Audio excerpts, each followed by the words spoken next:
జై శ్రీరామ్ అందరికీ. ఈరోజు శ్రీరామనవమి కదా.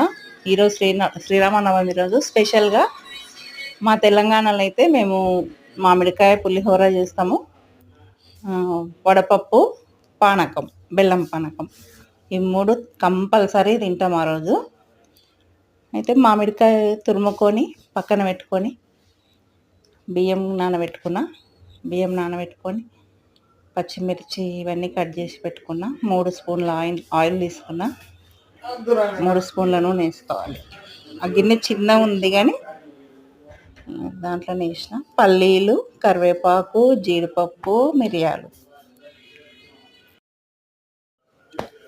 జీడిపప్పు వేస్తే మిరియాలు వేస్తే చాలా టేస్టీగా టెంపుల్ పులిహోర లాగా వస్తుంది.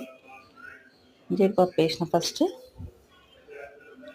పల్లీలు ఆయిల్లో ఫస్ట్ ఫ్రై చేసి పెట్టుకున్నాను, నూనెలో ఫస్ట్ ఫ్రై చేసి పెట్టుకొని ఇప్పుడు పచ్చిమిర్చి అందులో బాండీలకు ట్రాన్స్ఫర్ చేసుకున్నారు. చిన్నగా అయిపోయింది గిన్నె, ట్రాన్స్ఫర్ చేసుకొని మామిడి తురుము పీస్ తీయలేదు, పీస్ అట్లే వేసేసిన. పీస్ వేస్తే ఇంకా టేస్ట్ వస్తుంది అనమాట, మంచి రుచిగా ఉంటుంది కాబట్టి అట్లా వేసిన. ఈరోజు కంపల్సరీ తింటాం అన్నమాట మామిడికాయ పులిహోర. మామిడికాయతోటి పులిహోర, పానకం, బెల్లం పానకం. రైస్ కుక్కర్లో అన్నం పెట్టుకున్నాం కదా, రైస్ కుక్కర్ కదా, నార్మల్ కుక్కర్. మంచిగా వచ్చింది అన్నం కూడా, మంచిగా పొడి పొడి అయ్యింది. అట్లా వేసేసి మంచిగా కలుపుకోవాలి. సాల్ట్ 3 స్పూన్ల సాల్ట్ వేసుకున్నా. మంచిగా టేస్ట్కి సరిపడినంత ఉప్పు, పులుపు అన్నీ కరెక్ట్గా సరిపోయినాయి.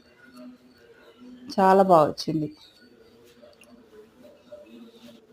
తిన్నా కొద్ది తినాలనిపించింది